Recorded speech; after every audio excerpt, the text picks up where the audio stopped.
ఇది లొట్టపీస్ కేసు. ఈయన ఒక లొట్టపీస్ ముఖ్యమంత్రి. ఏది కాదు వీళ్ళతోని ఏం చేయరాదు. పరిపాలన చేత కాదు. ప్రజలకిచ్చిన హామీలు నెరవేర్చే దమ్ము లేదు. అందుకే దద్దమ్మ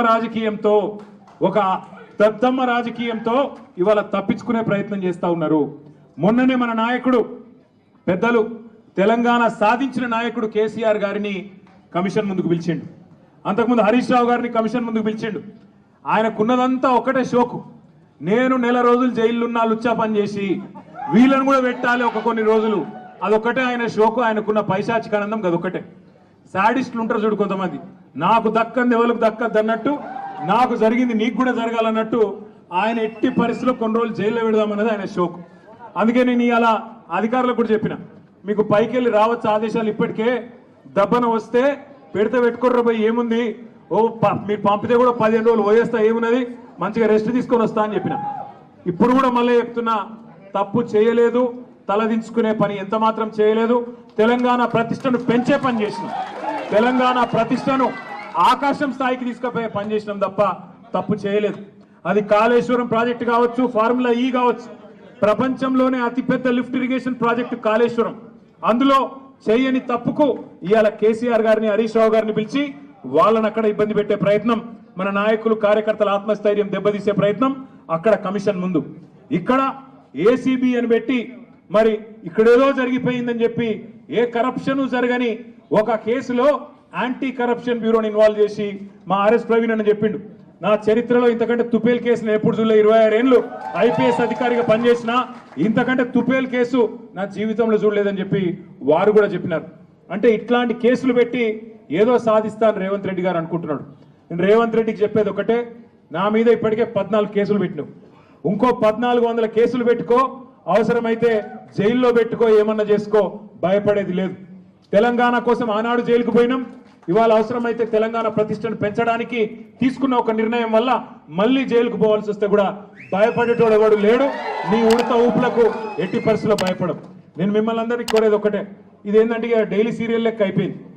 ఎట్లా అంటే ఒకరోజు పిలుచుడు, కూర్చోబెట్టుడు, 9 గంటలు ఆడ కూర్చోబెట్టి ఛాయ్ దాయిపించి ఏం చెప్తాం సార్, ఇక మాకు పైకి వెళ్ళే ఆదేశాలు ఉన్నాయి, ఏం చేయాలని పాపం వాళ్ళు కూడా ఇక ఏం చేయాలి తెలియక అడిగిందే అడుగుతాను.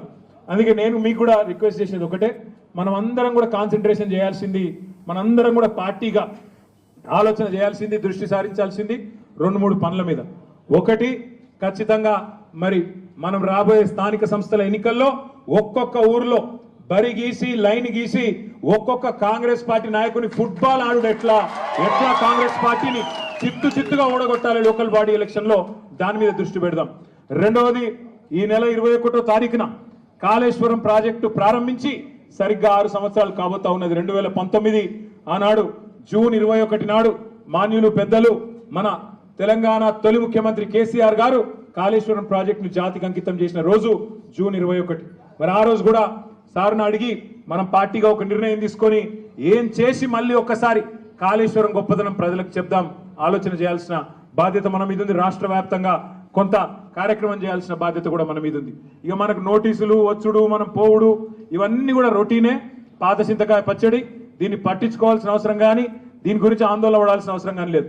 పెడితే గిడితే 15 రోజులు జైల్లో పెడతాడు, పైశాచిక ఆనందం పొందుతాడు తప్ప వాడు పీకేది ఏమీ లేదు. లొట్టపీసు భయపడేటోడు ఎవడు లేడు. రేవంత్ రెడ్డి గుర్తుపెట్టుకో, నీలాగా లుచ్చా పనులు చేసి 50 లక్షల బ్యాగులతో దొరికిన దొంగలు ఎవరు మా పార్టీలో లేరు. నీలాగా లుచ్చా పనులు చేసి అడ్డదారిలో పదవులు కొనుక్కొని ముఖ్యమంత్రి అవుడు, పిసిసి ప్రెసిడెంట్ అయ్యే లుచ్చా పనులు చేసినోడు ఎవడు కూడా లేడు. మన బాగా బాధపడ్డాడట రేవంత్ రెడ్డి. నేను హౌలా అన్నా, బాధపడ్డాడట.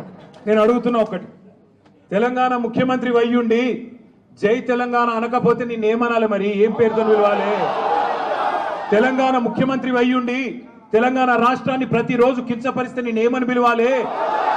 తెలంగాణ ముఖ్యమంత్రి వయ్యుండి తెలంగాణ రాష్ట్రాన్ని దివాలా తీసిన రాష్ట్రం అంటే ఏమనాలి? తెలంగాణ ముఖ్యమంత్రి అయ్యుండి ఢిల్లీకి పోతే నాకు అపాయింట్మెంట్ ఇస్తలేరు, దొంగను చూసినట్టు చూస్తున్నట్టు నేనేమనాలి? తెలంగాణ ముఖ్యమంత్రి అయ్యుండి చెప్పులు ఎత్తుకపోతాడేమో అని భయపడుతున్నారు అంటే ఏమనాలి నిన్ను? అందుకే ఇక నేను ఎక్కువ అనగాని మీరు అనగాడికి అన్నారు, కానీ అది కాదు, నాకు అర్థం కాదు. ఆడవాళ్ళు 9 గంటలు వాళ్ళు కూర్చోబెట్టి మర్యాదలు చేసి వాళ్ళు పంపిస్తే మీరు 9 నిమిషాలని నాకు రక్తం వచ్చినట్టు చేసారు మొత్తం కడుపు ఇసుకి. అక్కడ పిసుకుడేమో కానీ ఇక్కడ పిసుకుడు ఎక్కువైపోయింది. కాబట్టి మీరు పొద్దున్న నుంచి చాలా ఓపికగా ఉన్నందుకు మీ అందరికీ గౌరవ ఎమ్మెల్యేలు, గౌరవ ఎమ్మెల్సీలు, గౌరవ ఎంపీలు అందరికీ హృదయపూర్వకంగా దండం. మీరు కూడా పేరు పేరున అందరికీ నమస్కారాలు. జై తెలంగాణ.